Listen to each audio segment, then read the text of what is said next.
So good afternoon, everybody. I am Danae Wolfe with the Learning and Organizational Development Unit here at Ohio State University Extension. And today we are focusing on Photo Editing 101. This is meant to be sort of a very basic photo editing session. We're not going to dive too deep into really heavy editing stuff, but I did want to show some basic editing steps on a cell phone. I personally use an iPhone, so we're going to be focusing on iOS, but most of the concepts that we will cover in both iOS devices and in Photoshop are pretty applicable to other photo editing programs as well. So conceptually, I'm hoping you'll walk away with some of the just broad level like editing techniques that you can think about as you're doing some photo editing stuff. So I'm going to start hopefully by sharing my cell phone, and we'll see if this works well. It should, because I am connected here. I'm using my personal computer today because I can't figure out how to hardwire my phone to my work computer. I think there's some like privacy issues or security issues that prevent me from doing that. So you should all see my phone interface right now. If you can just give me a thumbs up that you're seeing my phone screen. Okay, I see Amy's thumbs up. Great, thank you so much.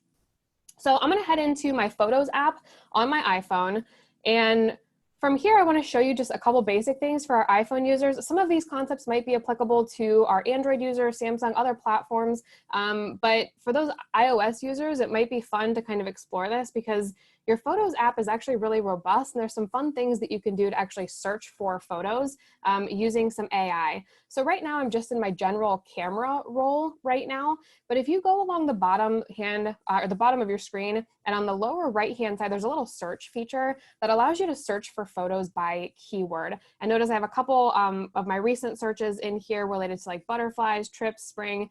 There's some really cool features. Like if I want to search for a cat, I can search for cat. And now I have a lot of photos of cats because I have a lot of cats. I can pull up a whole feed here of anything that has been tagged in my phone as being a cat. You can also search, I'm going to search for something like a tree and see what pops up. It's kind of fun just to look at some of the photos that it shows in here. So I encourage you to just play around with that. In this case, I am going to search for butterfly as I have in the past. And I have 82 photos that are being tagged as butterfly. I'm going to click see all. And it's going to pop open a whole feed of photos that my iOS device has tagged as being a butterfly. Now, it does a pretty good job. If I just scroll through here very quickly, almost all of these photos are indeed of butterflies or moths. Some of them are even like those ones are my kids holding different insects. So yeah, most of these are actually of butterflies and moths. So it does a pretty good job of searching for that. I'm gonna go ahead and open the chat because I see some stuff coming in. Did I create the tags? No, actually the iOS device automatically creates the tag. So I didn't have to go in here and like create a butterfly tag and then add those. Through AI, it just knows that this is an image of a butterfly and it automatically tags it as such in my phone, which is just kind of a really cool feature here. So I'm going to show some basic editing techniques that you have at your disposal on an iOS device before we jump into Photoshop and a little bit more robust photo editing. I'm going to choose one of these photos of a monarch butterfly. It's pretty dark and dingy photo. So I'm going to show you like some of the editing capabilities that you have. So Katie asked, can you only do this in iOS devices? Katie, that's a question that I don't know the answer to. I'm not as familiar with other phone platforms, but I would encourage you to look at your like Photos application, whatever that is, on your cell phone and see what editing capabilities you have. If anybody else has like a Samsung or Android or whatever else, and you know what capabilities those phones have, feel free to just type those into the chat too. Because like I said, I don't know as much about them. I'm almost an exclusively like Apple user at this point, computers, phones, and otherwise. So I just don't know as much. So in order to start editing this photo, I'm going to go up to the top where it says edit, and I'm going to just click the edit feature here. And it's going to pop open a new interface for me. And there's a lot of different things that I can play with in this editing interface. We're going to focus on the very, very bottom of the screen. There's three little icons right now. The one that kind of looks like a clock with a little yellow dot under it, that's the editing interface that we're in right now. For now, I'm going to skip over that one and come back to it. We're going to choose the three little circles. These are a series of different filters that you can just automatically apply to your photo that do different things to your photo. So as I scroll through here, here's vivid warm, creates a lot of warmth to the photo. Here's a vivid cool. There's a couple different things that you can do that just apply this very standard filter. I generally don't use those so much, particularly because mostly what I'm photographing are things like my kids, or I'm photographing like the natural world, and I want the colors to be representative of what they are in reality. I don't want to skew those colors, so I tend to stay away from those filters, but feel free to play around with those depending on what you're looking to do. Now the next icon over here is the crop icon. So if I select the crop icon, this gives me the option to crop my photo into a certain aspect ratio. I can also straighten the photo. Sometimes if you're photographing, especially like a landscape, anything with a horizon in it, at least on iOS devices, it will know if you have turned your camera in one way or another. So usually when you hit that crop function, it will automatically compensate for any skew in the horizon. If it doesn't, then one of the things that you can do is just move this little bar back and forth, and you can actually straighten out your horizon depending on what you think looks best. Now notice how when I do that, it also sort of crops the photo, which I don't want. So I'm going to click that reset button that appeared at the very top of the screen. I'll go and do that again. So if I just hold that there, it's going to automatically create that weird crop. I don't want that. So there's a little yellow button at the very top that says reset. I'm going to hit that and it's going to go back to where it was. The other thing that you have is up in the upper left-hand corner, you can change the orientation. So I can flip the photo horizontally, kind of creates a mirrored aspect. I don't want to do that in this case. You can rotate, that's that next little button next to that, what looks like a little triangle with a split down it. So if you take the photo in a certain orientation, you just need to flip it. You can flip that. If we head on over to the right-hand corner, the top right-hand corner, there's the aspect ratio that you can change. And this pop opens a menu at the lower right-hand side of the screen that allows me to choose different aspect ratios for this photo. So I can say I want this to be square, I want it to be widescreen, the 16:9. You can choose a couple different options there. I can also make this portrait, which in this case, I'm okay with the original. I'm just gonna keep it at the original for now and go back to full screen. And then I'm gonna zoom all the way out using the pinch and grab on your phone, which allows you to zoom in or zoom out on the photo. In this case, I'm going to keep the cropping as it is, and I'm just going to click done. I'm going to go back to the edit screen, actually, because we need to focus on all of those settings that are in the lower left-hand corner, which again, looks like that little clock with the little dots around it. So these are really where you can find a lot of your more robust editing capabilities. And I'm going to show you some of the things that I tend to do with a lot of my photos, including things like brightening up the highlights a little bit. I'm sorry, brightening up the shadows a little bit, darkening the highlights if necessary, playing around with the tint if your white balance wasn't quite right, and a couple of other things. So the first icon that you'll see is this sort of magic wand. This is the auto function. So if I just click that, it's going to apply some automatic compensation to the photo. If I unclick it, you can see it just kind of brightened it up. It brightened up some shadows. It added a little bit of saturation to the photo.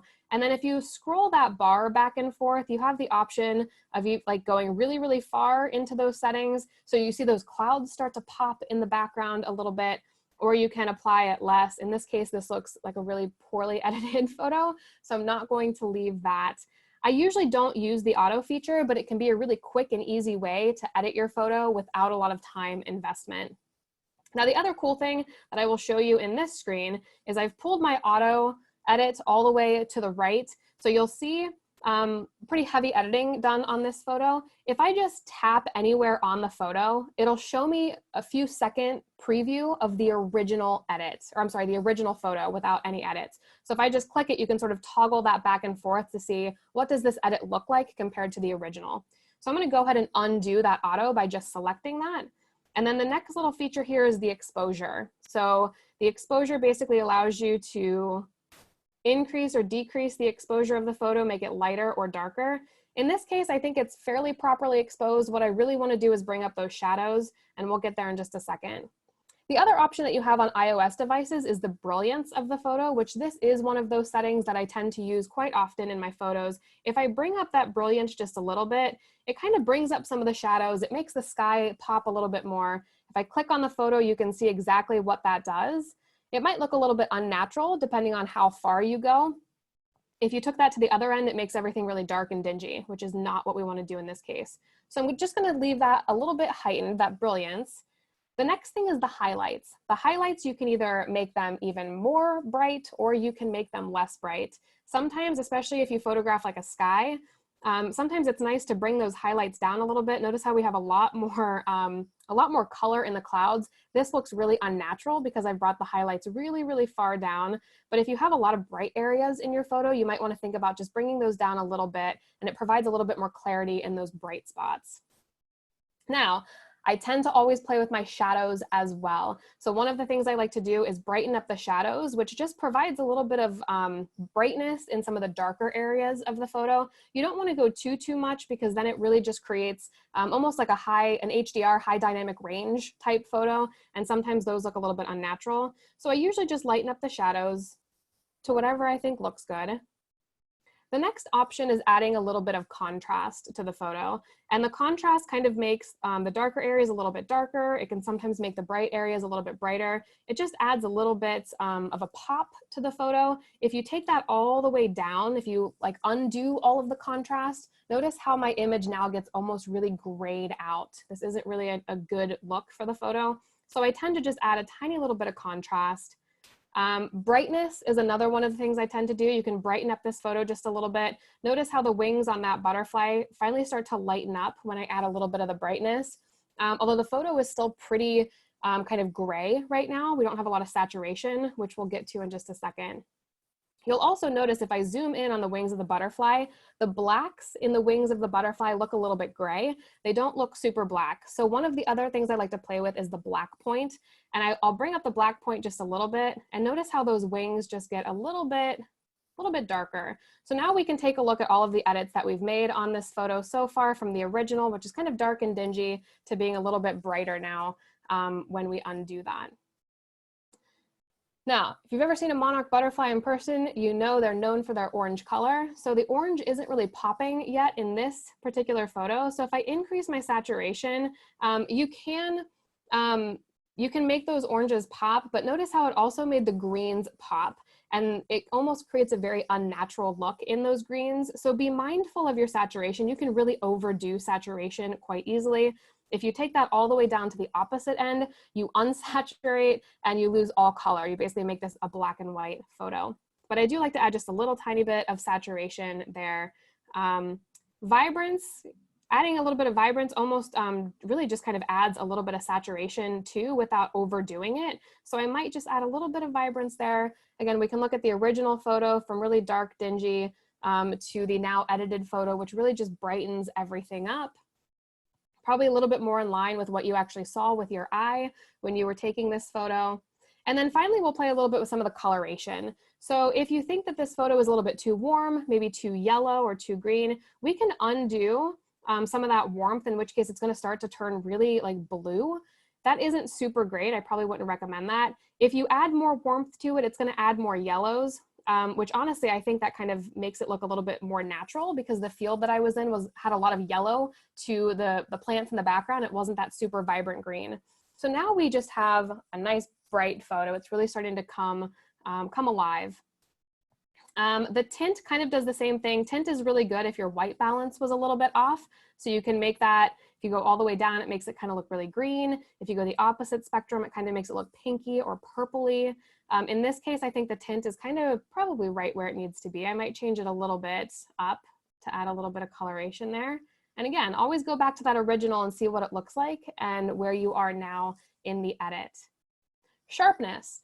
I'd like to talk about sharpness because a lot of people feel like the sharper your image is, the better it's going to look. In some cases, sharpness can work really, really well. In other cases, what you do is just create a really unnatural look to your photo. So I'm looking at sort of a close-up view of the butterfly's wings right now. As I start to increase sharpness, you'll see a lot of those details start to come out in the butterfly's wings, which can be a good thing. But if I navigate to one of the background areas of the photo, I also now see a lot of what just looks like noise. It just looks grainy in the background image. So if I take that sharpness all the way back down to where it was, notice how that graininess kind of smooths away. So generally, I don't play around a lot with the sharpness of a photo because it's very easy to overdo it, but you may have a reason to really add sharpness if you're really looking for high detail. Definition kind of does something similar. If you're looking to provide a little bit of definition to your photo, you can overdo that very quickly too. I'm going to pull this all the way up. you'll notice how it doesn't create a ton of change, but you do get a little bit more definition in colors, a little bit more definition in lines in your photo. And if I pull that all the way down, again, it's gonna just soften it up a little bit. I usually don't play with sharpness or definition in most photos that I take.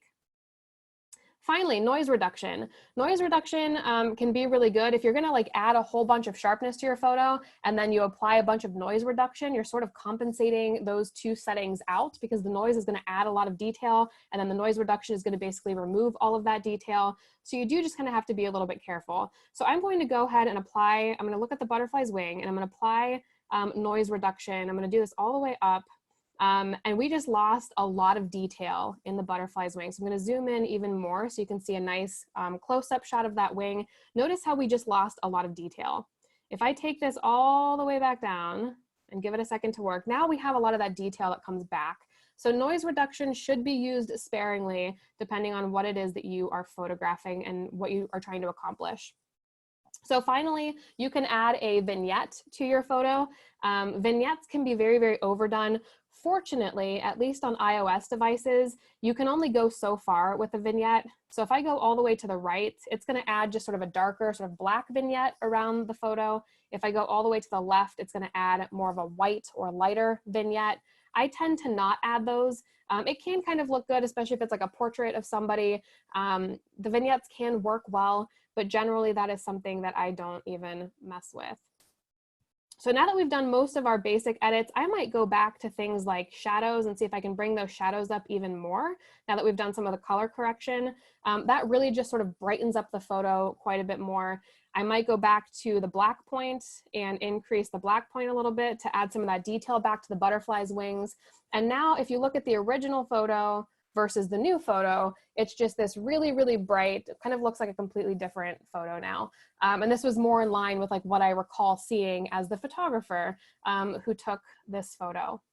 Now you do start to lose some of the detail and sort of the clarity on especially cell phone devices. Like as I zoom in here, there's not a ton of detail like in the face of the butterfly or in the wings of the butterfly because it still is a fairly low resolution photo compared to if I was taking a photo with like my 30 megapixel or 32 megapixel like SLR camera.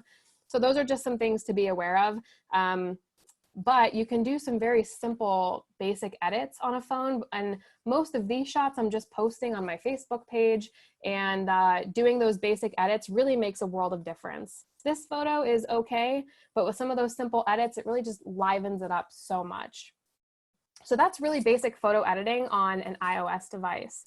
So what questions do you all have before we head into editing in Photoshop on a computer?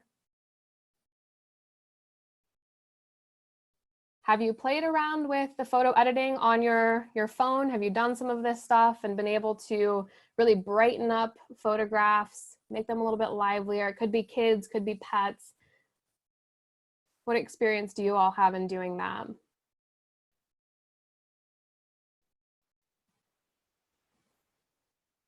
And as always, feel free to unmute yourselves if you want to chat.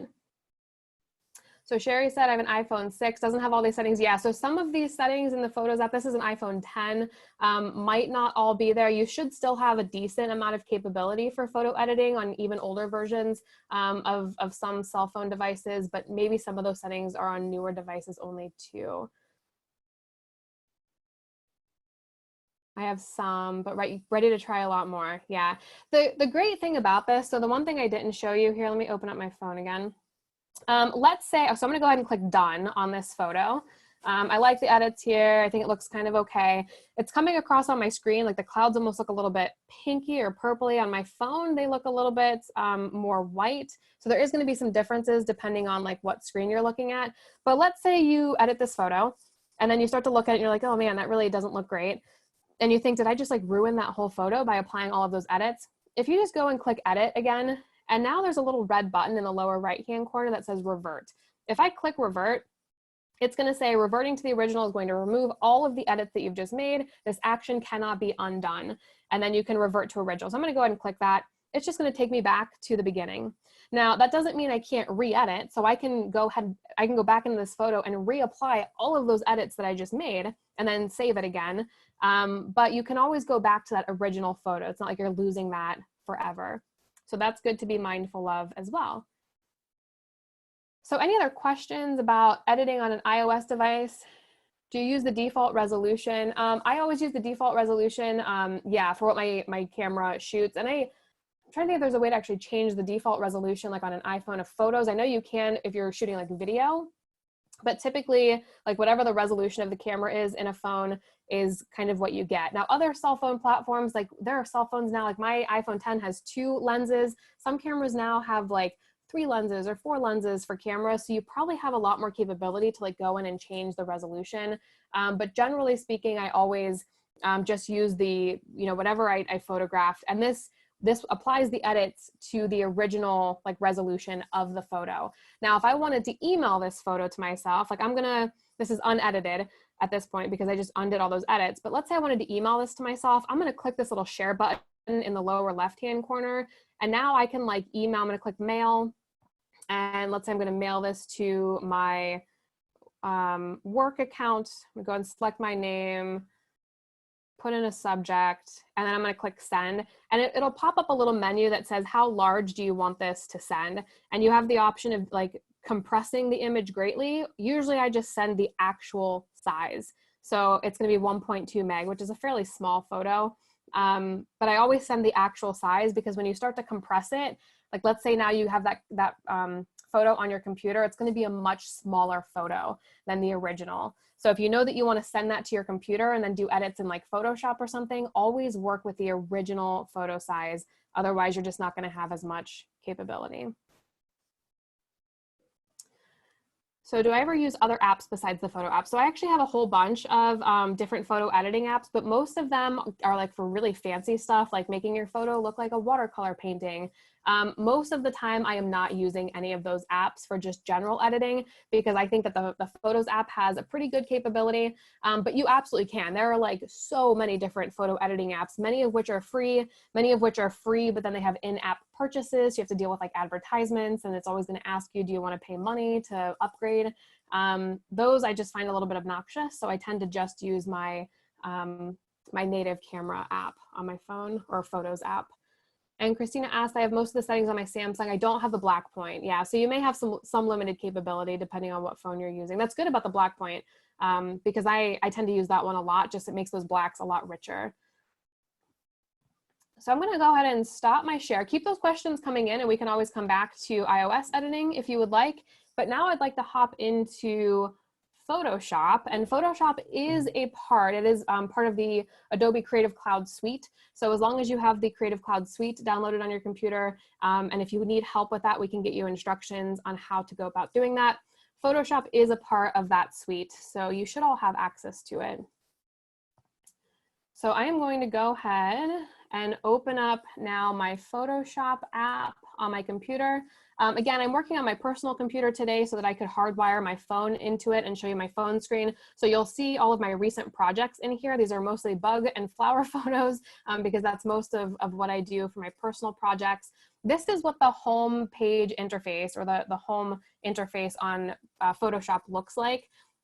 You have the option of creating a new project, or you can open an existing project or an existing image.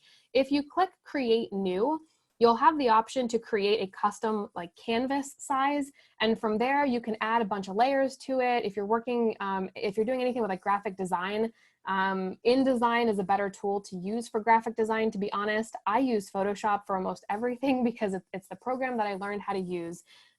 So I wouldn't recommend using Photoshop if you're really going to get heavy into graphic design. Use InDesign. But you would just create your custom canvas here. You can choose whether you want your background to be white, black. You can choose a color. You can choose transparent. We're not going to focus on this. We're just going to open up a photo. So in this case, I'm going to click Open. You'll see the photos that I'm working from are already here in my recents. So I would typically just select them from the recent project. But in this case, I'm going to go ahead and I'm going to just select a photo of my son Milo when he was an infant, just to show you some of the basic things that I would do to edit this photo. So this is a raw file. You'll notice the file extension is a CR2. When I shoot with my SLR camera, I shoot a raw file because it retains a lot more information in the file type, which allows me to have a lot more flexibility when I go to edit that photo. Somebody said how cute. Yeah, he's a cute kid when he's being good. So this raw, it's called Camera Raw. It's a program that opens on my computer when it's trying to process a raw photo. So if you're just working with like a JPEG image, you're not going to have to worry about this raw camera or raw image window opening. In this case, it's just trying to process the raw photo. So I'm going to go ahead and just open the image. And now this is my interface for Photoshop. This is meant to be a basic introduction to Photoshop. I don't want to get too heavy into this because it's a very robust tool and it can get very overwhelming very quickly. So I'm going to start by showing you some of the basic tools that you have access to over on the left-hand side here. This is where most of your tools are going to live. So we'll start first with, we're just going to start at the top and go down, and I'll show you most of the tools that I tend to use for quick and easy editing. The first one is the Move tool, and this allows you to move different layers or different objects, items, on your canvas is what we'll call it. Now notice how if you hover over any of these tools, it will pop open a little menu that shows you exactly what that tool is and what it does. It will also show you the keyboard shortcut for that tool. So it says Move tool, and then in parentheses, it has the letter V. So if I just hit the letter V on my keyboard, it will automatically take me to the Move tool. Now the keyboard shortcut, if I want to apply text on this graphic, is T for text. So if I click T, it's going to open up a little cursor that allows me to create a text box. And from here, I meant to write text, I can just add text. The other thing I wanted to show you, now that we have two layers in our panel here, our panels layer is over here on the lower right-hand side of the screen. And notice how I have my background photo, which is the photo of my son. And then I also have this little text layer that adds on top. Now I can't move this if I wanted, because I'm in the text tool, if I try to move that, it's not gonna work. So I have to hit the letter V, and you actually want to just select the box, because if I hit the letter V here, it's just gonna add a V to that text box. So I'm gonna make sure that this is highlighted over here in my panels window, click the V tool, which is the Move tool, and now I can move this text around. Again, this is getting a little bit more advanced, but I just want to show you that Photoshop really relies on using layers, so you can layer a bunch of stuff on top of each other. That gets a little bit more complex than what we're focused on today. So I'm going to go ahead and select that text in my layers panel and then hit delete, and it's going to delete that layer off my canvas. So now I don't have to worry about that. The next tool that I want to show is basically these three sort of selection tools. You have a rectangular marquee tool, which allows you to just draw a rectangle anywhere in your photo. Now that it's highlighted, if I right click anywhere in this box, I can layer, I have a couple different options. I can layer it via copy. So if I wanted to create a copy of this, I just created a copy of my son's head. Now in this case, there's no reason for me to do this in this photo, but just know that that option exists there. The other option you have is another selection tool. It's the lasso tool, and you can just click the letter L on your keyboard for the keyboard shortcut. This allows you to draw a more well-defined parameter around what it is that you want to cut out or an object that you want to move around. In this case, you would spend a little bit more time. I'm doing this very quickly, so it's not a really great version of this, but if I just wanted to, for some reason, like cut out my son's head of this photo, I could do the same thing. I can make a copy of it. And now instead of being this like rectangle, it's just my son's head. Now, another reason why you might want to use the lasso tool or use the magic wand tool, which does something similar, is if you had, like, let's say my son's face was properly exposed, but the background was like really, really dark or really, really bright, and I wanted to just focus on highlighting there. I could select my son's face. I could then, I'm gonna right click and hit select inverse. So it's gonna select everything that isn't my son's face. And then I could go in here and apply a bunch of edits to the rest of the canvas, and it's not going to affect my son's face. It's only going to affect what's selected. So that's something else that when you really start to get into like the nitty-gritty of editing, you might just want to edit this part of the photo. You can use these selection tools to do just that. The last selection tool here is the magic wand. The magic wand tool basically allows you to select similarly colored pixels. and you have what's called the tolerance. So right now I'm at a very low tolerance of 5. So notice how if I select pieces and parts of like my son's forehead, it's only selecting like 1 pixel at a time or a few pixels at a time. If I change this tolerance to like 30, now I can select, and I'm holding down the shift key on my keyboard so that I can make multiple selections at the same time. Now I can go in and I can select different parts of my son's face. It's just another way to create a selection. And then I can edit either the selection or I can inverse the selection. So I'm editing that portion of the photo instead of my son's face. Just one more way to kind of go about that. Now, Josephine asked, what about red eye? So we can talk a little bit about red eye reduction. Most modern cameras have like mechanisms built in to reduce red eye, but I think there's a filter. Honestly, not something that I play around with a lot because I don't tend to use flash. I couldn't hear what you said. And there goes Siri again talking to me. She likes to talk to me when I'm presenting because she thinks that I say her name. So I'm going to go ahead and take her off for now. I think there is a filter that allows you to like automatically remove red eye, which I will play around with that and see if I can find that. The next tool that we have at our disposal is the crop tool. So cropping is nice because it just allows you to easily create a particular crop of that photo. And right now it's set to a square crop. So now that crop is selected, and crop is the C on your keyboard, that's the keyboard shortcut, you can go up to the upper left-hand side of your screen and you have a couple different options here. So if you pull down this menu, you can do a square crop, which is what I'm on right now. You could do 8:10 crop. Right now, this is an 8:10 crop in portrait. If I wanted it to be 8:10 in landscape mode, which is how the photo was taken, you can just click this. Right now it's a 4:5. You can just click this and it's going to switch it. So it's going to say 5:4 instead. And then you can move your canvas around within that crop to get the perfect crop that you need. You also have the option of making that bigger or smaller. So I think for the purpose of this photo, I want to kind of crop out these corners that are not, that don't have like the blue Afghan behind my son. So I'm just going to kind of create that crop in there to crop out those corners using the rule of thirds that we talked about yesterday. My son's eye being a focal point of this picture is kind of right where those lines meet, those crosses. So I like that, and I'm going to go ahead and use that as now my new crop.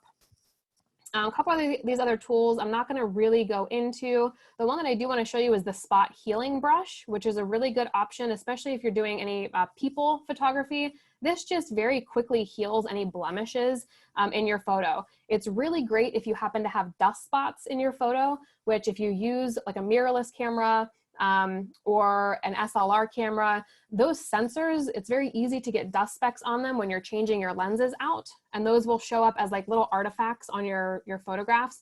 So in this case, I have a couple different things just on my son's face, like little blemishes. I mean, this is a baby, so I wouldn't do like a lot of heavy like spot healing, but he has what looks like a little scrape over here on his forehead.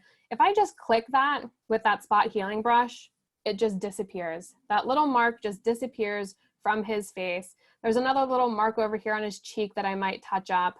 Again, with like babies, I'm not going to do a ton of editing. He has some chapped lips down here, which you might want to heal up a little bit. Again, I'm not going to do too much. Once you do a lot, you do start to see some weird artifacts that sort of pop up here. So again, I'm just going to undo that and leave it as it is because it's not really that noticeable. But again, it can be a really great tool to use for like quick, easy edits. Again, keep those questions coming in if I'm going a little bit too fast for anybody. There's a brush tool, which allows you to basically paint on like custom brush strokes. Again, we're talking about basic photo edit, so we're not going to get into brush. The clone stamp tool is also a tool that I tend to use quite a bit. This allows you to basically clone a part of your photo and then stamp that clone someplace else on your canvas. So if you want to make that bigger, and this goes for your spot healing brush too, when you're on one of these selected tools in your left-hand menu, you can go up to now your upper menu here, and you can change the size of those tools. So I'm going to go to clone stamp, and I'm going to change this to something really huge just so that you can see it. I'm going to select a portion of this blanket behind my son just to show you. This is just as an example. I'm going to hold down the Option key on my keyboard, and you'll notice when I do that, that circle, right now it's just an outline of a circle, changes to what looks like a little bullseye. And I'm going to click my mouse, or in my case, a trackpad. And I've basically just created a little stamp of that Afghan. So if now I could put this anywhere. I could actually create a whole piece of this photo now over here. So I can move things around on my canvas. It basically is like you're stamping an ink pad and then taking that and applying it to another portion of the photo. Now in this case, I have no reason to do that. But if we think about my photo before I cropped it, I could have used that clone stamp if I really wanted to get tedious and look at like the pattern of that Afghan. I could have tried to like clone stamp those corners of the photo out so I didn't have to crop it out. I would just clone the Afghan. It can be really tedious, but it's a really great tool to use. I actually use the clone stamp more for like removing dust spots and stuff in my photo. Or if I take a really great photo, but like the corner is really dark and I want it to be a little bit lighter, I might just clone stamp over it from another part in the photo.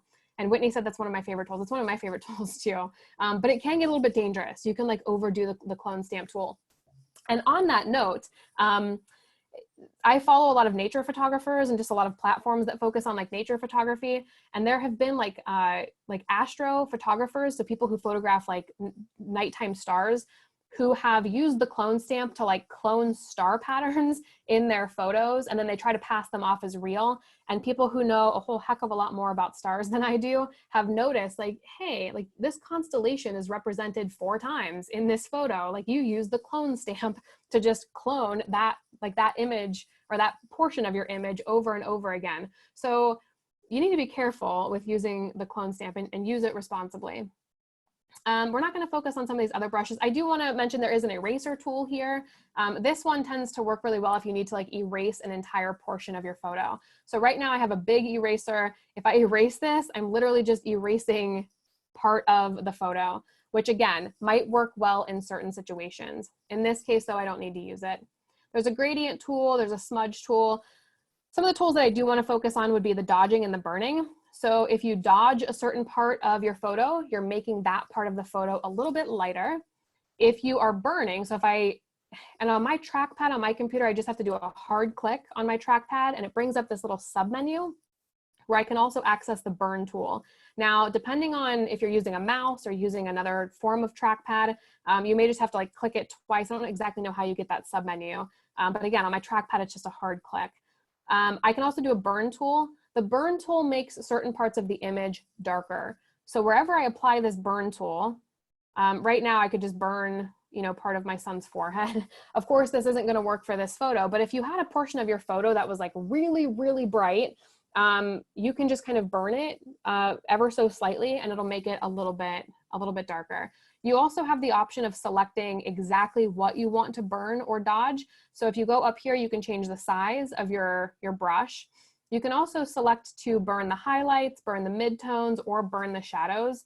In a lot of my insect photography, when I lighten up some of the shadows, sometimes it lightens up like the dark parts of the insect so much that I go back through with the burn tool and I actually burn those shadows so that they become a little bit darker. So if it's like an insect that has like black legs, I bring up the shadows, the legs turn a little bit gray, and then I want to go back through and just burn those areas that are dark so they look more black, more realistic.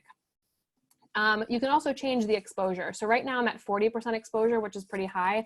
I generally try to keep my exposure between like 5 and 10% because you can always just go over it several times and dodge or burn a little bit more. In this case, for people photography, anytime I'm photographing my children or photographing pets, for example, I do like to use the dodge tool to dodge the eyes a little bit and just to make the eyes a little bit brighter. So in this case, right now we're at a size 700, which is way bigger than the iris of the eye that I want to focus on. So I'm going to go in here and select like 150, maybe even slightly smaller at like 130. So now this tool can fit here on my son's eye. I'm going to go in and I'm just going to kind of dodge it ever so slightly. And you may have to click it just a few times to really bring out the brightness. You can also change the exposure. So if I change this exposure to like 100%, and now I click it, notice how it really, really starts to brighten those eyes up. It's really easy to make eyes look scary when you dodge them too much. So I would, even like knowing my son personally, I would say like this is way too bright, but if I go in here and really start to dodge these eyes, they start to become really creepy. So again, use that tool sparingly, but it can be a good option to just go and like give those eyes an extra little bit of sparkle. It works great on any people like photos, but also pet photos as well. So those are some of the basic edits that I would make. Again, if you want to apply text over top of this, you could hit the T icon down here, or just hit the T on your keyboard. And when I was taking these photos, I was usually adding, that's not how I spell his name. I was usually adding like his name, and then I would add like his month. I was taking his photo every single month for the first year of his life. And then if I wanted to change the color of this, and right now I'm having a hard time moving my screen around because my Zoom interface is overlapping. If I wanted to change the color of that text, there is a little color box up here in the upper menu. I would just click that and like make it white. I would probably add like a drop shadow too to make it stand out from the background. But that is just a very, very simple way to navigate this left-hand menu here. Now, some of the other settings that I wanted to show you in this photo, I'm going to make sure that the text box is not selected, but rather the background image, the image of my son, is selected here. And I'm going to do some things like brightening up the shadows. There's not really a lot of highlights that I want to take down here, but I want to show you some of the other options that you have for editing that are similar to what we just saw on the phone. So I'm going to go way up tippy top here, and you should be able to see. Let me make sure that I'm sharing my full screen now, because I don't know that you're seeing that menu. So I'm going to go way up to the top of my screen where it says image, and I'm going to go down to where it says adjustments. And from here, I can adjust several things in my photograph. I can adjust things like the hue or the saturation. I can fix the color balance if the color balance is off. One of the first things that I do when I edit a photo is I tend to pull up the highlights just to see how it looks. So if I choose shadows highlights, it's going to pull up. It always defaults to 35% increase on my version of PowerPoint. That's almost too much. So I really like the way it pulled up the shadows here on the left-hand side of my son, but it pulled up the eyes like way too much. So I might take that down to like 20%, and it just kind of brightens the photo. You can also play with bringing down the highlights.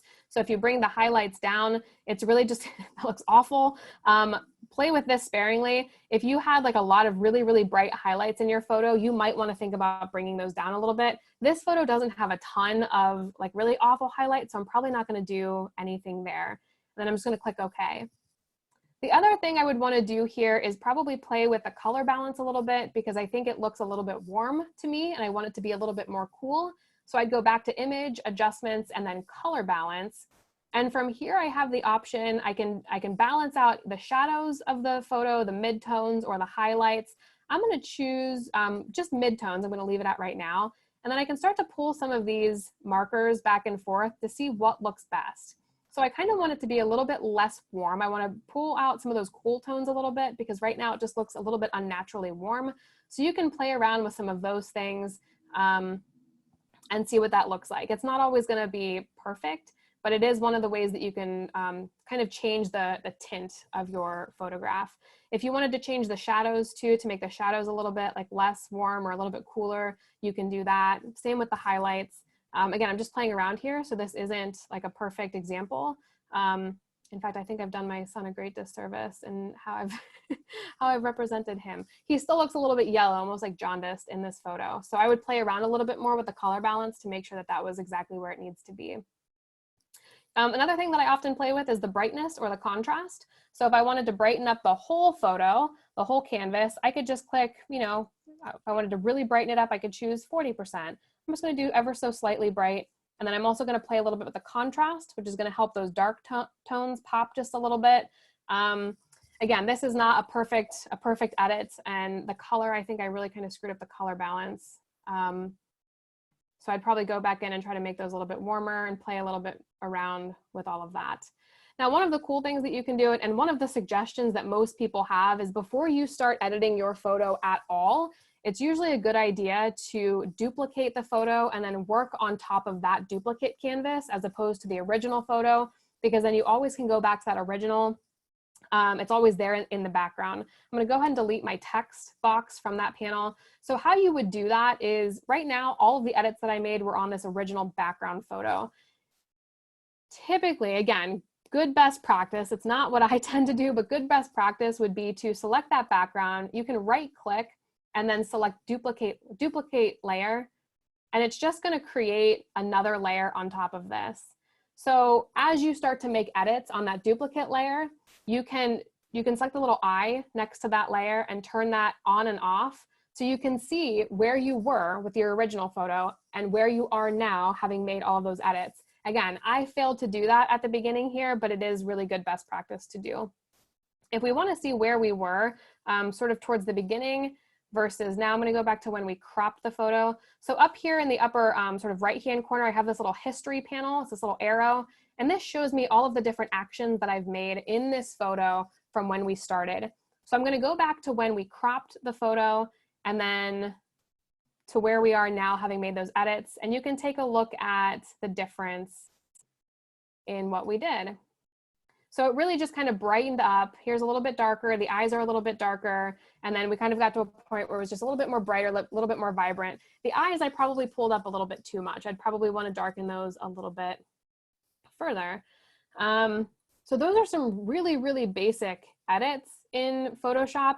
And again, you can't really hurt anything. So just by choosing a photo that maybe was a little bit too dark, maybe a little bit too bright, maybe you just wanted to play around with it and see what you're capable of doing in Photoshop, just open up Photoshop, open up your photo, and just start playing around.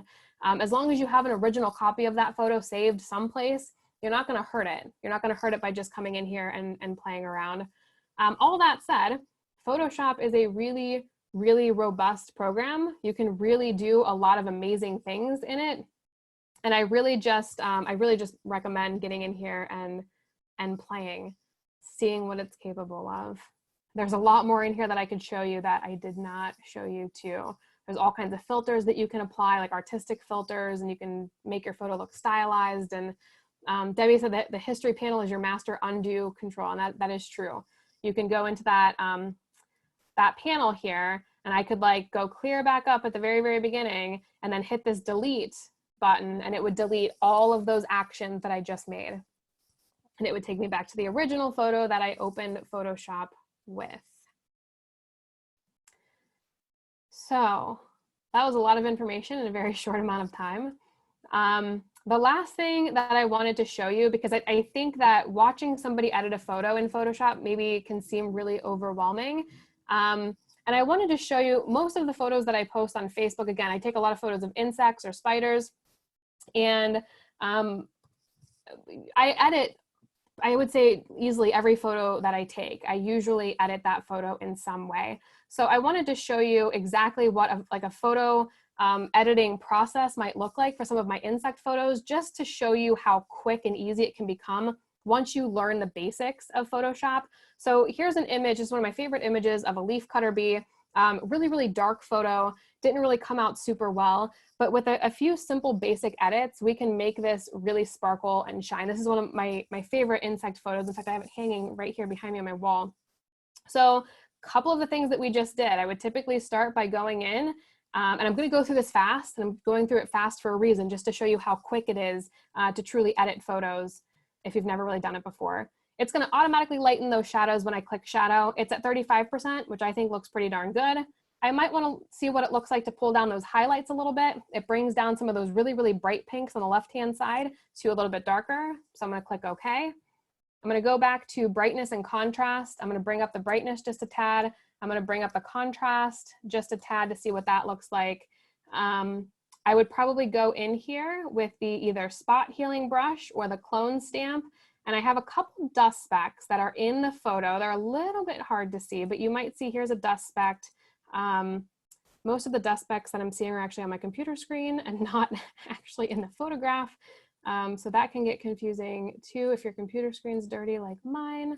So I would just go through here, heal up any of those like really obvious dust specks that I might see.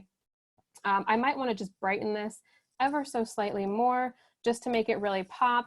I might use my dodge tool a little bit, make that slightly bigger, and dodge the mid-tones at, let's say, 15% on his face, just to make his face pop a little bit. I might want to make the eyes pop a little bit too, so I'm going to drag that across the eyes.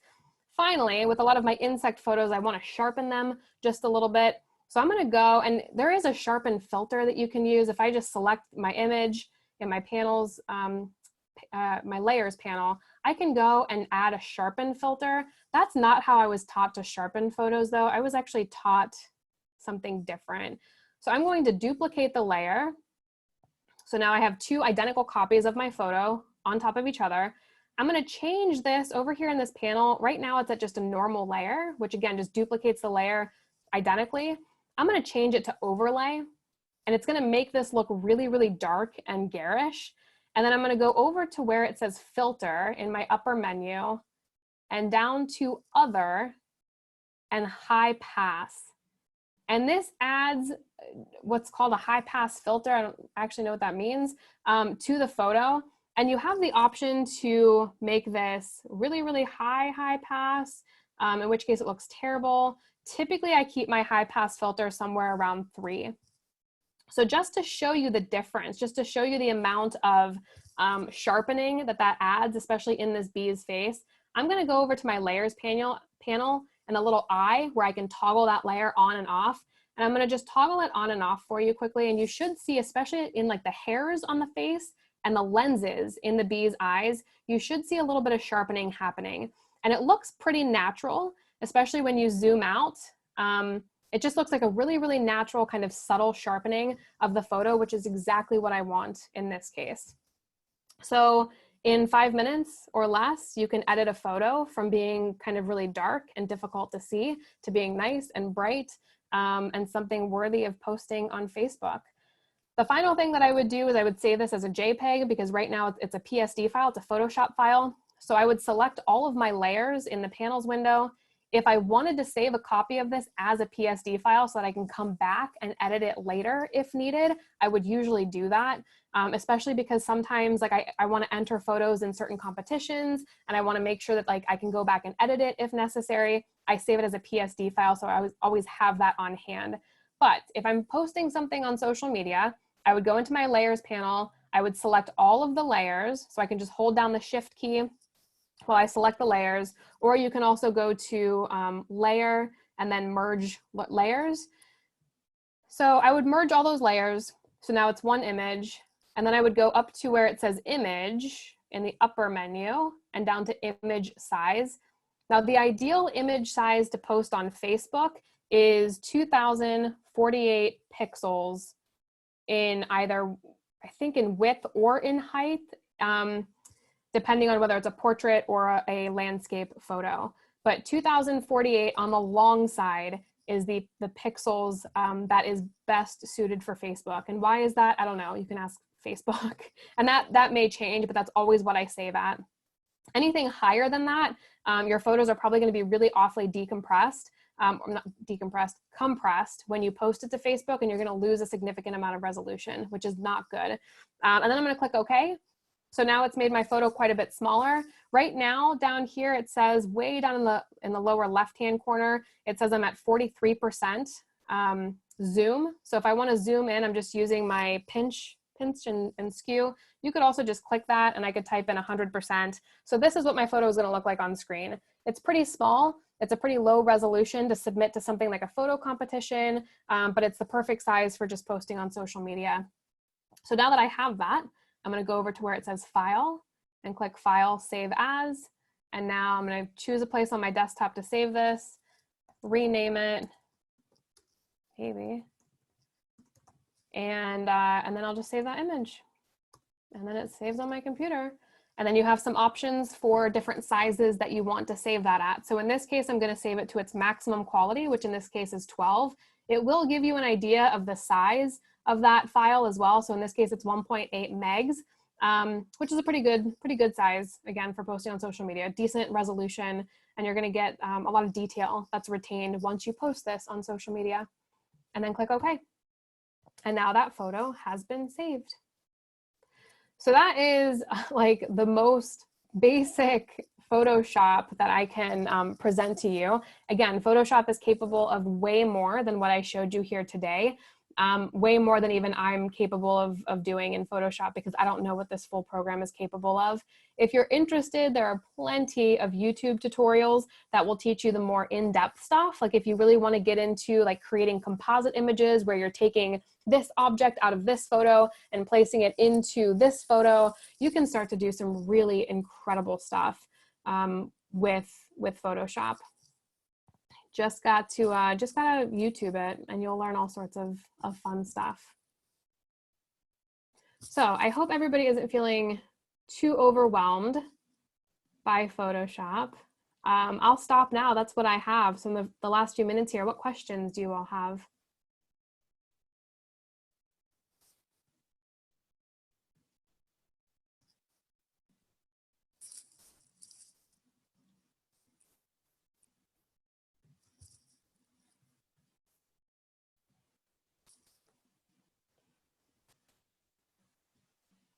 Any questions? In iOS, what setting do you normally not change? Oh, normally if I'm editing something in like on my phone, the settings that I normally don't touch, I usually don't just do like the automatic one, which is like the little like magic wand, because I like to have a little bit more creative control. And by doing the magic wand, it sets a bunch of those settings for you. So I tend not to touch that. I also tend not to do the vignette. Other things I generally don't do are sharpness, definition, noise reduction. I tend not to touch unless really, really needed. Yeah, so it really just depends on the photo and what I'm trying to accomplish with the photo edit. How do you fuzz out the background if something small is not wanted? Ingrid, are you talking in Photoshop? Because there's a couple different ways that you can do that. Let me pull back open Photoshop here. If it's something like really, really small, like let's say, and I'm going to show you kind of a big example. So let's say this background is like a beautiful pink flower. It's nicely blurred out, but then there's these like darker green spots that maybe I don't want. In this case, I would probably just use a clone stamp tool, and I would make it, right now it's pretty big.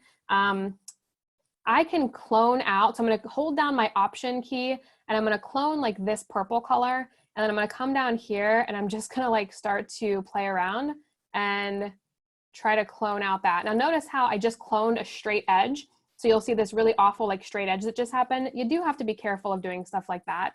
But that would be like one of the easiest ways to just kind of come in here and clone over something. Now notice you'll see some patterning happening here. So you'll see this sort of lighter pink line, lighter pink line, lighter pink line, because I've cloned the exact same area over and over and over, which looks pretty unnatural.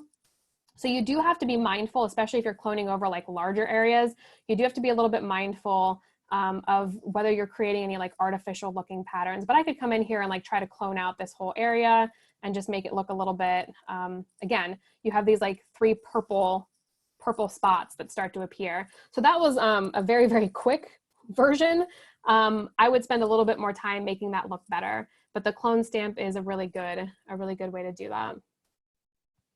I do batch processing. I edit all of my images individually just because everything is so different that I just want to have creative control.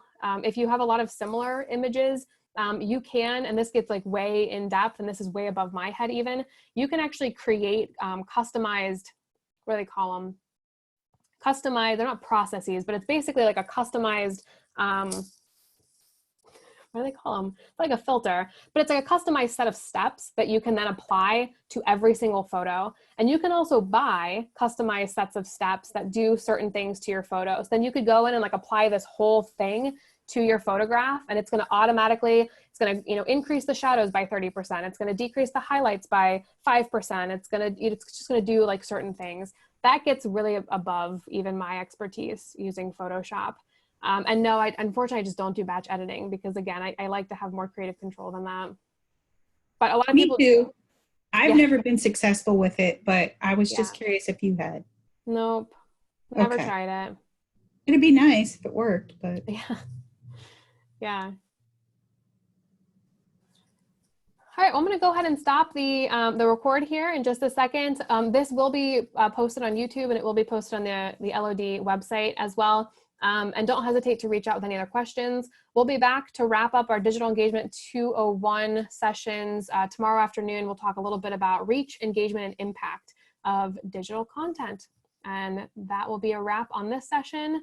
And then I think we announced yesterday our next week's session on community assessment. So that information will be posted to the website as well. So thanks everybody for joining us today for a very highly technical session. And we will see you next time.